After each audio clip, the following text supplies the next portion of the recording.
we call to mind how 40 days after the birth of Christ, his mother Mary and his foster father Joseph, following the rules of the Jewish law, brought the newborn child Jesus to the temple for him to be presented to the Lord. And so that is why we keep this feast. Every child, newborn child, is a gift from God to his or her parents. And what should we do when we receive a gift? The best possible thing is for us to offer it back in thanksgiving to God. And that is exactly what Mary and Joseph do with the newborn child. If we are to understand the meaning of this feast, let us call to mind some words by a great English Christian writer, C.S. Lewis. He says, "Nothing that you have not given away will ever be truly your own."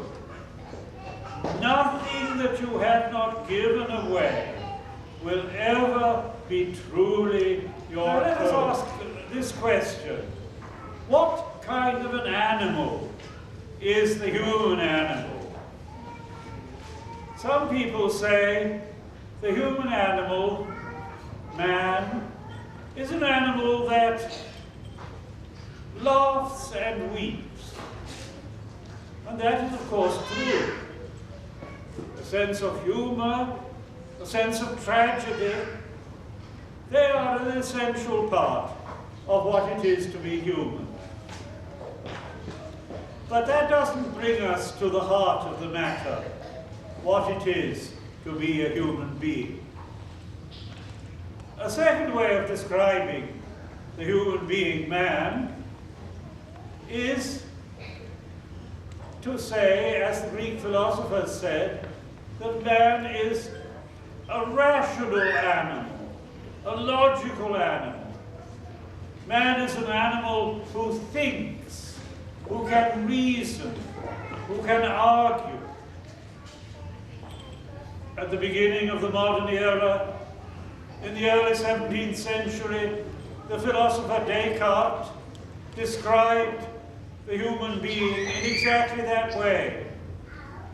He said, "Cogito ergo sum," I think, therefore I am. He saw thinking as the essential thing that we do as human beings. All of this is true, but it's not sufficient to define what a human being is. After all, the animals also think.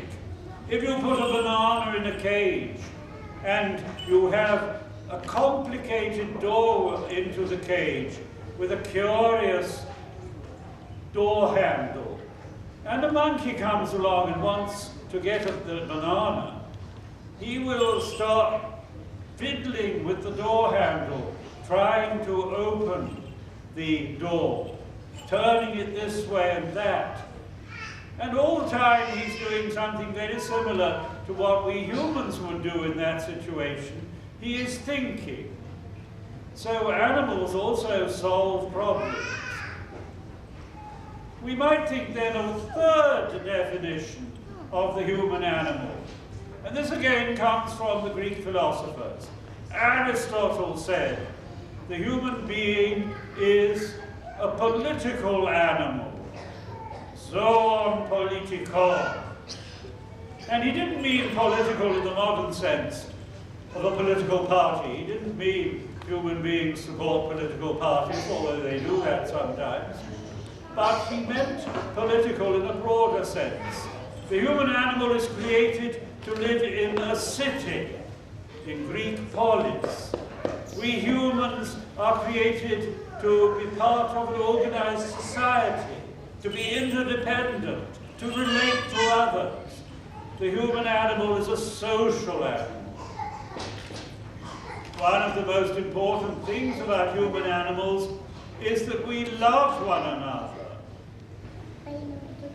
So instead of saying, cogito ergo sum, I think, therefore I am, the philosopher Descartes would have done better to say, amo ergo sum, I love, therefore I am. This is exactly the point emphasized in his writings by the great Romanian theologian Dimitri Stanislawi. And he says, better still than saying, amo ergo sum, I love, therefore I am, we could put it in the passive sense, amor ergo sum, I am loved, therefore I am. As Father Stanislawi says, unless I am loved by others, I am unintelligible to myself. It is love that gives meaning to our life. We become human by loving others and in turn by accepting their love. So I think in this third definition we come much closer to the essence of what it is to be human. But I would like to suggest also a fourth definition. The human animal is a Eucharistic animal, an animal capable of gratitude, of thanksgiving, an animal that can bless God for the gifts that he or she receives. So this, I think, is the deepest meaning of our humanity, that we are capable of thanksgiving, that in gratitude we can offer the world back to God and ourselves with it. And in this act of offering, we become truly human. So let's apply that to the coming feast on the 2nd of February, next Sunday. The Blessed Virgin Mary offers her child back to God. In thanksgiving, she renders back to God the gift that she received from him. And in doing this, Christ, the newborn child, becomes her own in a way that he could never have been otherwise. Nothing that you have not given away will ever be truly your own.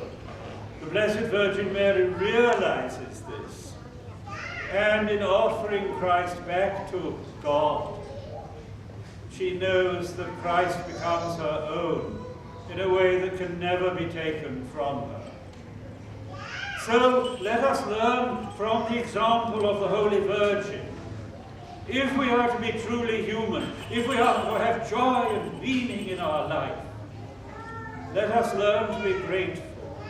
Let us learn to offer back to God and to offer back to our fellow humans the different gifts that we have received. Let gratitude and thanksgiving mark our lives. If you or I are not grateful or thankful, we are not truly human. We are subhuman. We are not real persons. Without gratitude, we are only pseudo-persons. But let us learn another thing from the Blessed Virgin Mary. When she offers her child back to God in the temple, the priest Simeon says to her, "A sword will pierce through your heart." What he means is this: to offer, if it is a real offering, is to be willing to suffer. As the prophet David, the king, said, "I will not offer to God that which costs me nothing." If we are truly to offer what we love to God, there will be an element of sacrifice there and of suffering. And that is what the Holy Virgin experienced when she saw her Son crucified, when she stood at the foot of the cross and watched him die. Then she knew a deep sorrow. A sword did indeed pierce her heart. The prophecy of Simeon was indeed fulfilled. But then the cross was followed by the resurrection. She had the great joy of receiving her Son back again, risen from the dead. So may this be true of the life of you and me. Let us learn to be thankful. Let us learn to offer back to God and to our fellow humans all the gifts that we have received. Let us learn to be Eucharistic animals. Then, yes, we shall have to suffer, but we shall also gain a joy that we could never have in any other way. The blessing of the Lord be upon you by his divine grace and love for mankind, always, now and forever.